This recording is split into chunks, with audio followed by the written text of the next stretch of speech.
Hello दोस्तों, स्वागत है आप सभी का द टारगेट लॉ में। और आप इतना ज्यादा मुझे सपोर्ट कर रहे हैं उसके लिए आपका बहुत बहुत धन्यवाद।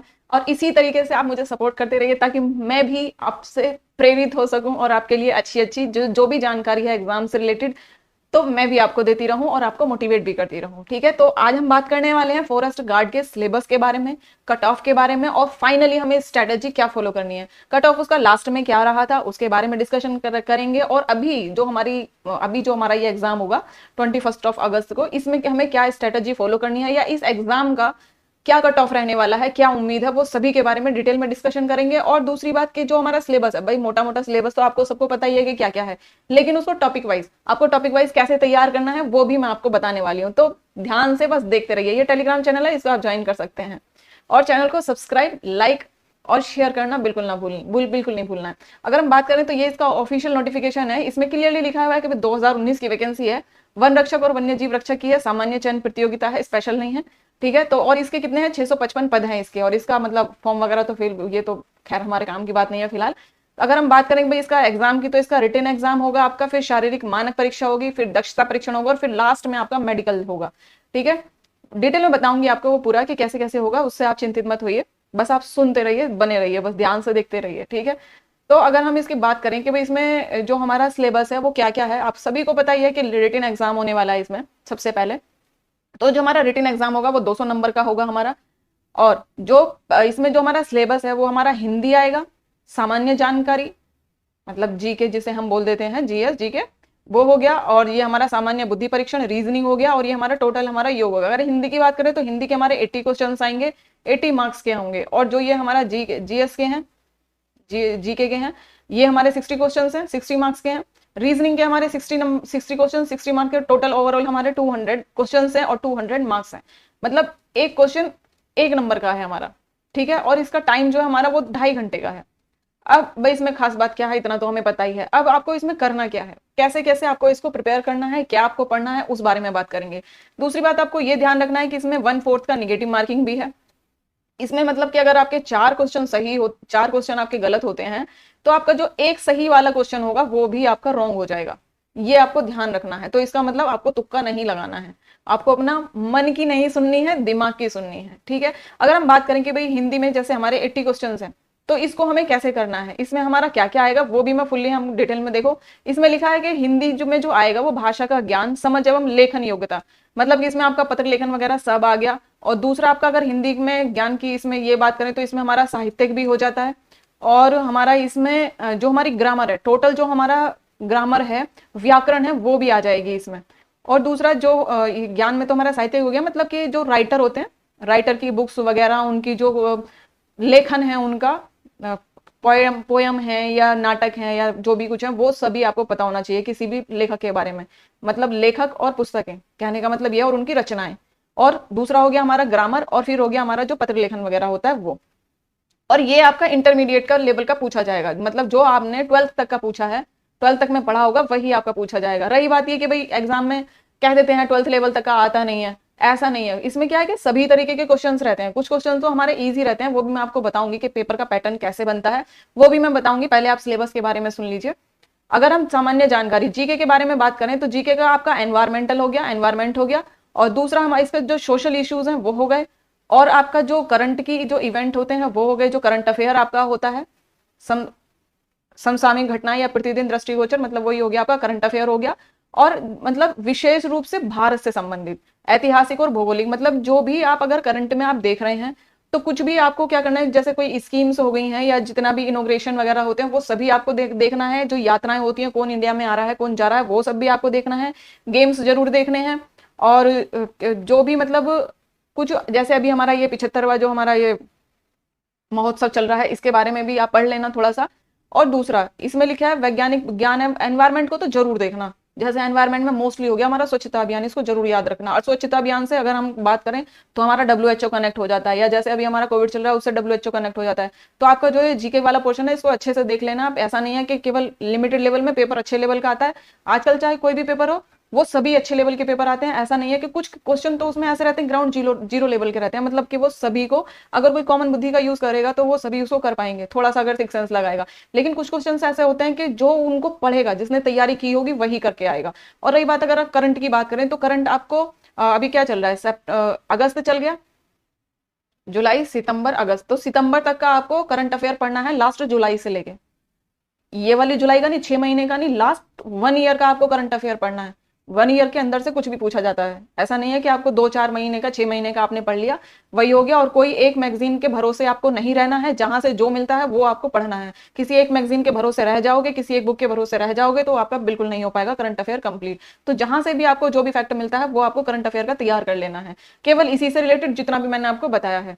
दूसरा अगर हम बात करें तो ये हमारा आता है रीजनिंग। रीजनिंग में आपका तर्क करने की योग्यता हो जाएगा, तत्वों का विश्लेषण हो जाएगा, पहचान करना हो जाएगा, अनुदेशों को समझना हो जाएगा, और इसमें रिलेशन भी आ जाएगा और कोरिलेशन भी आ जाएगा। ठीक है, बस इतना सा आपको सिलेबस है, केवल आपको यही फैक्ट तैयार करने हैं। अगर हम बात करें भाई फिजिकल की, तो टोटल जो हमारे फॉर्म फिल किए गए थे वो किए गए थे हमारे इतने 4,81,939, लगभग 5 लाख हम मान सकते हैं। 5 लाख के आसपास हमारे फॉर्म फिल किए गए थे। इसमें से जो बच्चे, अब सभी थोड़ा ही ना दिए जाएंगे, मैंने आपको लास्ट में ही बताया, अभी कल ही मैंने आपको बताया था कि इसमें से बहुत सारे बच्चे कम भी हो गए हैं, तो इतने तो बच्चे नहीं देंगे, लगभग आप 2 से 3 लाख मान लो जो एग्जाम देंगे, इतना ही आप मान सकते हो। इसमें से एक सीट पर अगर ज्यादा बच्चे रहे तो एक सीट पर 15 बच्चे या 13 बच्चे इतने आप बुला सकते हैं, वो एवरेज के अकॉर्डिंग देखा जाएगा। अब अगर हम फिजिकल की बात करें तो भैया फिजिकल जब आप रिटिन क्वालिफाई कर लेते हैं तो आपका जो फिजिकल है वो आपका फिजिकल होगा 25 किलोमीटर रेस है आपकी, 10 किलोग्राम वेट के साथ में, 10 किलोग्राम वेट के 10 किलो आपको वेट रखना है, और 25 किलोमीटर आपको रनिंग करनी है। वो कितनी करनी है, 4 घंटे में। ये किसके लिए, बॉयज के लिए, मेल्स के लिए है ये। और अगर फीमेल की बात करें तो उनका 12 किलोमीटर है, लेकिन वेट बराबर है और टाइम भी बराबर है। और अगर हम हाइट की बात करें तो मेल की हाइट 168 सेंटीमीटर है, जनरल, ओबीसी और एससी कैटेगरी में, और एसटी में 160 सेंटीमीटर है। और अगर इसी में हम फीमेल की बात करें तो फीमेल की 152 सेंटीमीटर है, जनरल, ओबीसी, एससी में और एसटी में 147 है सेंटीमीटर। अगर वेट की बात करें तो ये वेट फीमेल के लिए है, मिनिमम 45 होना चाहिए और मैक्सिमम 58 होना चाहिए। भाई अब जंगल में रह रहे हो, भागना दौड़ना भी पड़ सकता है ना, तो उसके हिसाब से। अगर हम चेस्ट की बात करें मेल में तो ये 84 है, जनरल, ओबीसी, एससी के लिए, मतलब फुलाव के साथ में है, 5 सेंटीमीटर फुलाव मांगते हैं, ये उसके साथ में है। अगर और मिनिमम 82 है एसटी के लिए, मतलब 84 सेंटीमीटर जो है फुलाव के साथ में, ये हमारी है जनरल, ओबीसी और एससी के लिए, और एसटी के लिए 82 सेंटीमीटर है। अब जैसे हमने बताया कि भाई जो हमारा रिटन एग्जाम है, यहीं पर डिस्कस कर लेते हैं, चलो कट ऑफ के साथ में करते हैं। जैसे अभी लास्ट की, अगर हम, ये हमारा लास्ट कट ऑफ का डाटा है, लेकिन पहले हम अभी का बात करते हैं। अगर हम अभी की बात करें तो अभी हमारा एग्जाम हो रहा है 200 मार्क्स का, 200 मार्क्स का भी हमारा एग्जाम हो रहा है। लेकिन पहले क्या था, पहले मार्क्स एग्जाम होता था हमारा 180 नंबर का, और 20 नंबर का हमारा इंटरव्यू होता था। लेकिन जब से गवर्नमेंट ने ग्रुप सी में इंटरव्यू बंद किया है तो अब ये भी बंद हो गया, क्योंकि ये भी ग्रुप सी की वैकेंसी है हमारी। तो अब अगर हम बात करें तो लास्ट में जो मेरिट गई थी, ये वाली वैकेंसी, ये वाली जो मेरिट है, सॉरी, ये वाली जो मेरिट है, ये है हमारी विदाउट इंटरव्यू, ये हमारी विदाउट इंटरव्यू, और ये वाली जो है ये हमारी विद इंटरव्यू। तो इससे तो कोई मतलब ही नहीं है, इससे मतलब है हमें। तो विद इंटरव्यू जो गई थी वो गई थी 132 पे, ओबीसी की, वो सॉरी जनरल की 132 पे गई थी, ओबीसी की 123 पे, एससी की 90 पे, और एसटी की 111, स्वतंत्रता सेनानी 124, और एक्स सर्विसमैन की 86 पे। तो अगर हम बात करें कि भाई लास्ट में 132 पे गई थी, तब तो पेपर भी, मतलब अगर 180 प्लस इंटरव्यू होता था हमारा, लेकिन अब तो ऐसा है ही नहीं। तो अभी तो हमारा पेपर ही 200 मार्क्स का है, तो इसमें ये लगभग हमारा बैठता है 61% के आसपास में, ये हमारा स्कोर बैठता है। तो अगर हम अभी बात करें तो हम अगर मान के चलें तो भाई देखो, ये तो एक कॉमन हो गया कि 80% या 85%, इतना तो कोई भी अननोन पर्सन भी बोल देगा। लेकिन अगर हम मार्क्स की बात करें तो मार्क्स आपके 145 से 150 के बीच तो होना ही चाहिए। इससे ऊपर भी जा सकती है, लेकिन जनरल की इससे कम जाने के कोई चांसेस नहीं है। इससे ऊपर भले ही इससे ज्यादा +5 या +2 to 5 तो क्यों ना हो जाए, लेकिन इससे कम जाने की कोई भी उम्मीद नहीं है। तो आप मान के चलिए कि अगर आप जनरल कैटेगरी में हैं तो आपका 150 के आसपास का स्कोर बनना चाहिए, तभी आप सेफ जोन में आ पाएंगे। और इसी में अगर हम ओबीसी या एससी एसटी की बात करें तो उसमें हम, भाई ओबीसी को हम इसमें मान लेते हैं, हम जनरल में 150 से 155 तक हम सिक्योर मान लेते हैं इसमें। और अगर हम ओबीसी की बात करें तो ओबीसी 145 से 150, और एससी की बात करें तो वही फिर हो जाता है हमारा 140 के आसपास में, 140 टू 145, 142 या 45 ही मानते हैं। और एसटी का भी आप 130 टू 140 से कम मत लेके चलिए।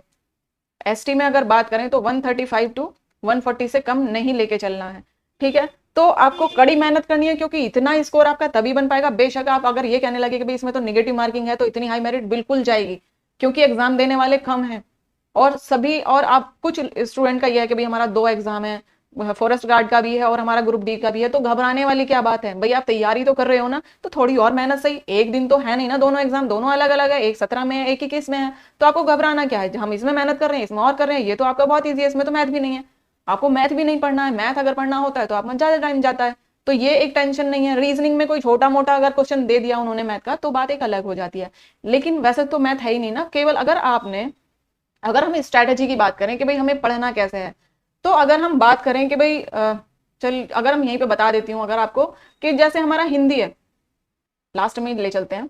जैसे ये हमारा था, कहाँ गया, 1 सेकेंड।